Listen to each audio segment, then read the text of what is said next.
সফল হতে গেলে তোমাকে নিজের বিরুদ্ধে যুদ্ধ করতে হবে, নিজের মনের বিরুদ্ধে যুদ্ধ করতে হবে। তো তোমাকে যদি এই মনের বিরুদ্ধে যুদ্ধ করার জন্য 3টা অস্ত্র দেওয়া হয়, সেই 3টা অস্ত্রের মধ্যে প্রথম অস্ত্র হবে সেলফ ডিসিপ্লিন, দ্বিতীয় অস্ত্র হবে সেলফ মোটিভেশন, তৃতীয় অস্ত্র হবে সেলফ ইমপ্রুভমেন্ট। তো আমরা যদি একটু সুন্দর করে এটাকে ব্যাখ্যা করি যে তুমি একটা নির্দিষ্ট লক্ষ্যে পৌঁছাইতে চাচ্ছ, একটা নির্দিষ্ট জিনিস তুমি অর্জন করতে চাচ্ছ, সেই জিনিসটা অর্জন করার জন্য অবশ্যই তোমাকে পরিশ্রম করতে হবে। এখন সারা দিন রাত 24 ঘন্টা পরিশ্রম করলেই কিন্তু হয় না, তোমাকে নিয়ম মেনে পরিশ্রম করতে হবে। তোমাকে বুঝতে হবে ওই জিনিসটা পাওয়ার জন্য আমার আসলেই কি লাগতেছে, আমি আসলে কোন রাস্তা ধরে আগাবো, কোন রাস্তায় কতক্ষণ আমি হাঁটবো, কোন রাস্তার মধ্যে কিভাবে আমি হাঁটবো। এই যে জিনিসটা তুমি কতক্ষণ হাঁটবে, কিভাবে হাঁটবে, এই জিনিসটা তুমি যখন ফাইন্ড আউট করতে পারবা এবং তুমি তোমাকে ওইভাবেই চলার জন্য প্রস্তুত করতে পারবা এবং নিয়মিত তোমার সেই জিনিস অর্জন করার আগ পর্যন্ত যখন তুমি চলতে পারবা, তখন তুমি আত্মনিয়ন্ত্রণ বা তোমার সেলফ ডিসিপ্লিনের মাধ্যমে কিন্তু তুমি সফলতা অর্জন করতে পারবা। এটা কিন্তু অনেক কঠিন একটা বিষয়, এটা তুমি একদিনে চাইলেই কিন্তু পারবা না। এই জিনিসটা পারার জন্য তোমাকে লম্বা সময় প্র্যাকটিস করতে হবে। তোমার নিজের অনেক সময় মন চাইবে না এটা করার জন্য, কিন্তু মনকে জোর করতে হবে, কারণ মনের বিরুদ্ধে যুদ্ধ না করতে পারলে আলটিমেটলি তুমি পারবা না। দ্বিতীয়ত, তোমাকে যদি আমার বলে দিতে হয় যে না তোমাকে চান্স পাইতেই হবে, কেন চান্স পাইতে হবে? কারণ তুমি চান্স না পাইলে তোমার আব্বা আম্মা কষ্ট পাবে। তুমি চান্স যদি না পাও, তুমি এখন যে সার্কেলটার মধ্যে আসো, তুমি এখন যে জোনটার মধ্যে আসো, সেই জোনটাতে কিন্তু তুমি বের হয়ে যাবা।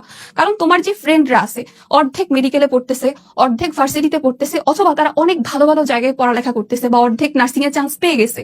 তো তুমি কি করছো? তুমি কিছুই করতে পারো নাই। এই যে জিনিসটা, এই জিনিসটা যদি আমার তোমাকে বলে বুঝাইতে হয়, আলটিমেটলি কিন্তু এটা লাভ নাই। মোটিভেশন জিনিসটা নিজের ভিতরে রাখুন, যেটা তোমাকেই জ্বালাইতে হবে, তোমাকে বুঝতে হবে আমি চান্স না পাইলে আমি কখনো সামনে আসতে পারবো না, আমি কখনো জোর গলায় কারোর সাথে কথা বলতে পারতেছি না।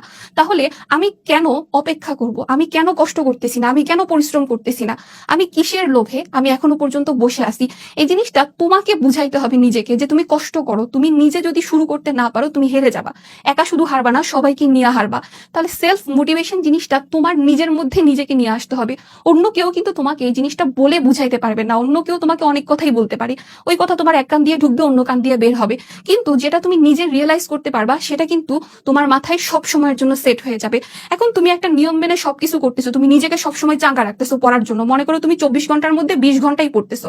এখন তোমাকে যদি আমি 20 ঘন্টা পরে প্রশ্ন একটা করি, সেই প্রশ্নের মধ্যে তুমি উত্তরটা আকাশে বাতাসে খুঁজতেছো, এটা কিন্তু খুব ভয়ানক একটা বিষয়। তাহলে তুমি যখন সেলফ ডিসিপ্লিন আর সেলফ মোটিভেশন এই দুইটা জিনিসকে আয়ত্ত করতে পারবা, তারপরে তোমার আগে খেয়াল করতে হবে এই যে তোমার সেলফ ইমপ্রুভমেন্টটা হচ্ছে কিনা। তুমি যে লক্ষ্য অর্জনের জন্য চেষ্টা করতেছো, তুমি এত পরিশ্রম করতেছো, আসলেই সেই লক্ষ্যটা অর্জনের জন্য যেই যোগ্যতা অর্জন করা দরকার, সেই যোগ্যতার দিকে তুমি এগিয়ে যাচ্ছ কিনা, এটা অবশ্যই অবশ্যই তোমার অবজার্ভ করা প্রয়োজন প্রত্যেকটা পয়েন্টে পয়েন্টে।